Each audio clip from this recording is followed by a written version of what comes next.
Olá e bem-vindos! Hoje a gente vai mergulhar num material, assim, fascinante que recebemos. Não é um estudo, não é um artigo, mas sim um monólogo, quase uma confissão de um personagem de um universo ficcional. E que o universo, né, é extremamente detalhado. Muito. O narrador é um vampiro experiente explicando para um recém-criado a política do mundo deles, focando nas duas grandes facções que mandam em tudo. Nossa missão aqui é tentar desemaranhar essa teia de poder e ideologia. O que é mais interessante é como a história informa o presente. As tensões de hoje entre a Camarilla e o movimento anarquista, elas não surgiram do nada, sabe? São resultado de 500 anos de guerra, de acordos frágeis e de muita traição. Guerra Fria parece que está esquentando de novo.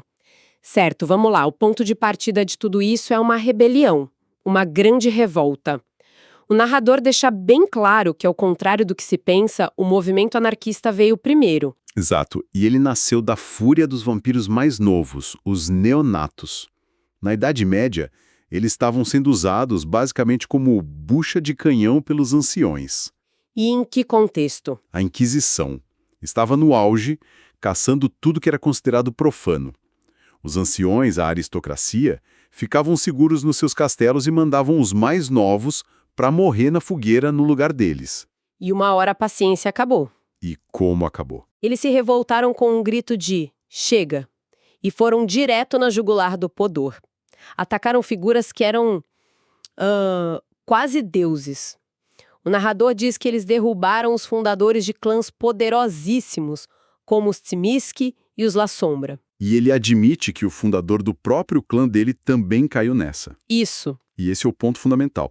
A revolta não foi um fracasso, foi um sucesso aterrorizante para a elite. Eles provaram que os deuses podiam sangrar. E isso força a criação da Camarilla. Não foi uma escolha, foi uma reação. Foi puro medo de aniquilação. E é aí que a coisa vira um thriller político, né? A aristocracia entra em pânico. 7 dos principais clãs, os Venturi, os Toreador, os Tremere, eles se unem para formar a Camarilla. Com um objetivo duplo. Exato. Se proteger tanto das fogueiras dos humanos, quanto das espadas dos próprios descendentes. E para impor ordem, eles precisavam de leis. Daí nascem as 6 tradições. E a mais importante de todas, a pedra angular de tudo, é a máscara. A lei diz se esconder da humanidade a qualquer custo.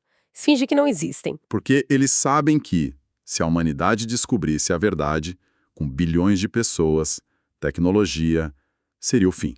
Seria o fim. E as outras tradições, na real, servem para reforçar a máscara, né? Proibir criar vampiros novos sem controle, por exemplo. Para quê? Para evitar que um novato sem noção revele o segredo. Isso, é tudo sobre controle, o que levanta uma questão sobre a natureza do poder. A Camarilla se vende como a guardiã da ordem, mas, na sua essência, as tradições são um mecanismo de controle da elite, para garantir que uma revolta como a dos anarquistas nunca mais aconteça. E, eventualmente, com os dois lados sangrando, eles negociam uma paz. E aqui o narrador aponta uma ironia cínica. A Camarilla aceita os anarquistas, com uma condição: obedeçam às tradições. É quase uma piada, né? Totalmente. Ele diz: os anarquistas foram autorizados a continuar sendo anarquistas desde que seguissem as regras da Camarilla. A rebelião foi domesticada. O poder assimilando a oposição. E quem se recusou? Quem viu isso como uma traição? Esses foram para um caminho muito mais sombrio. Formaram o Sabá, uma terceira seita, que o narrador descreve como um culto apocalíptico.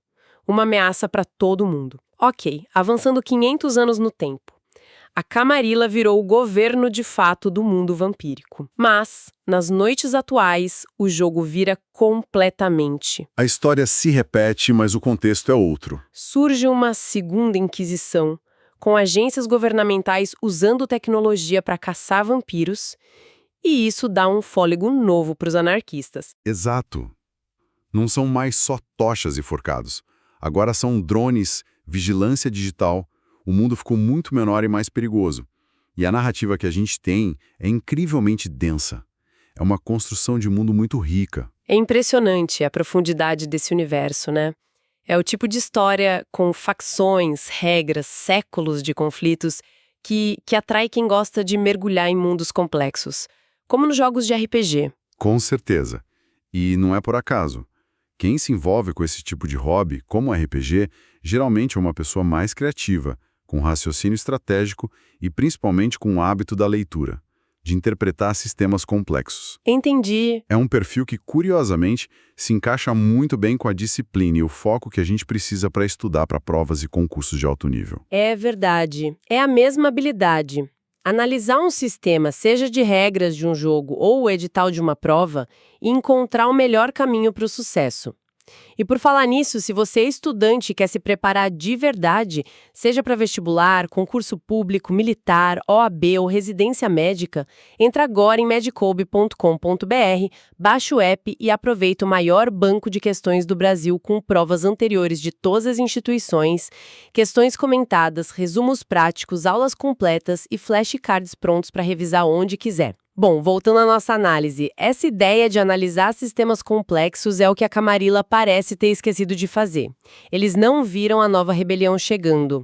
E a faísca que acendeu tudo tem um nome: Tel Bel. E ele não era um qualquer. Era um membro do Clã Bruja e um Arconte da Camarilla. O que isso significa, um Arconte? Pensa num agente de elite. Um 007 do mundo vampírico. O cara que a Camarilla mandava para resolver os problemas mais cabeludos. A deserção de alguém desse calibre não foi uma rachadura na parede, foi um terremoto. E ele não só desertou, ele supostamente assassinou Hardestad, um dos fundadores da Camarilla. Supostamente. O narrador é muito cético quanto a isso. Ele acha impossível que um ancião com milênios de idade caísse com um único tiro. A frase dele é ótima. Havia mais facas em Hardestad do que em Júlio César.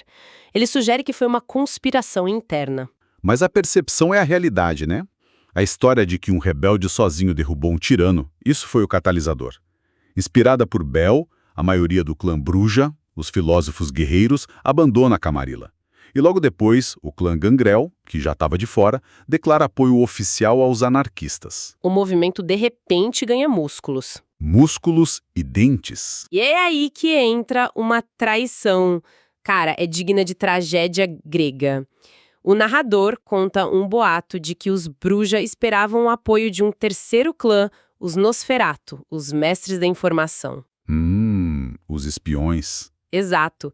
E os Nosferatu teriam prometido ajuda, mas na hora H, eles não só recuaram... Eles vazaram o plano. Exatamente. Vazaram tudo para a liderança da Camarilla.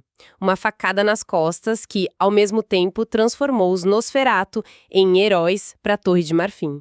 Uma manobra política brilhante e terrível.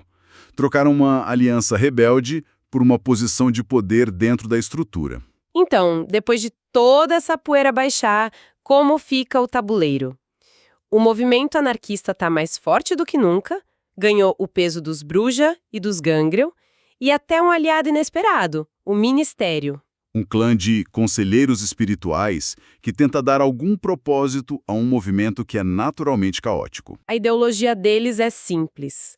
A máscara é sagrada. O resto, toda a estrutura de poder dos anciões pode e deve queimar. E a Camarilla, ela perde 2 clãs fundadores, mas surpreendentemente não enfraquece.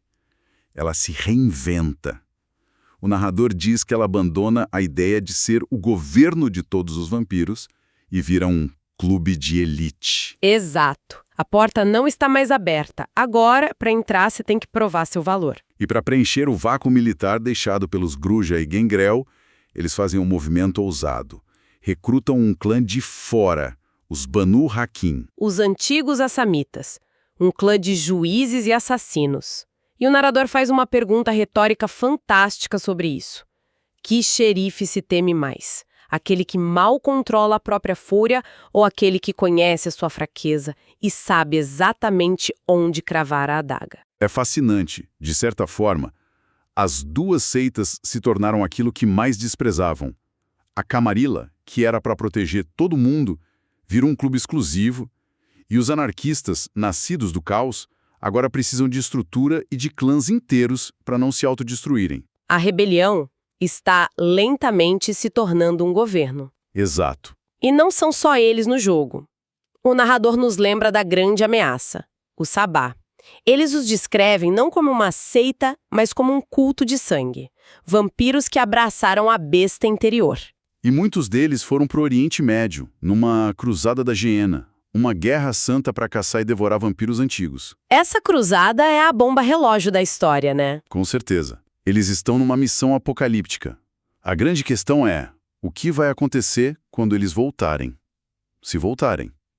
E como eles serão quando voltarem? A complicar ainda mais a última peça solta.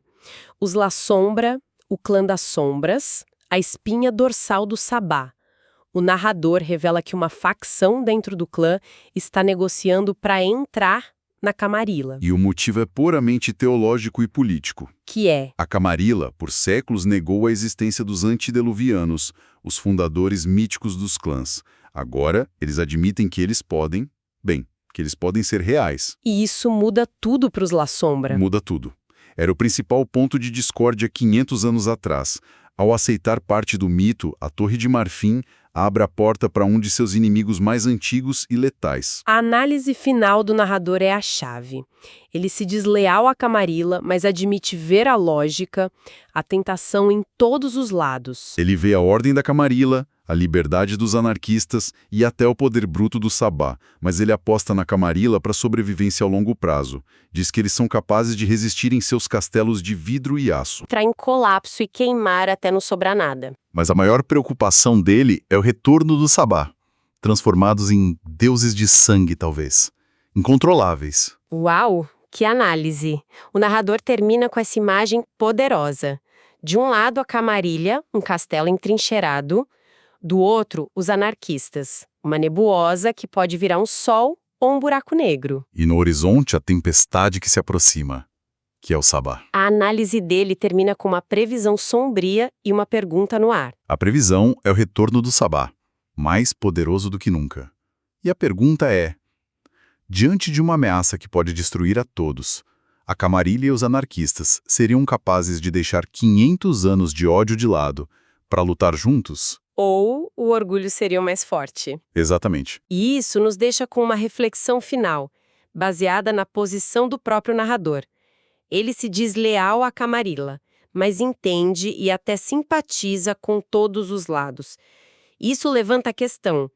Num sistema onde a sobrevivência é a única coisa que realmente importa, a lealdade a uma ideologia é de fato possível? Ou, no fim, cada um está apenas escolhendo o lado que parece mais seguro?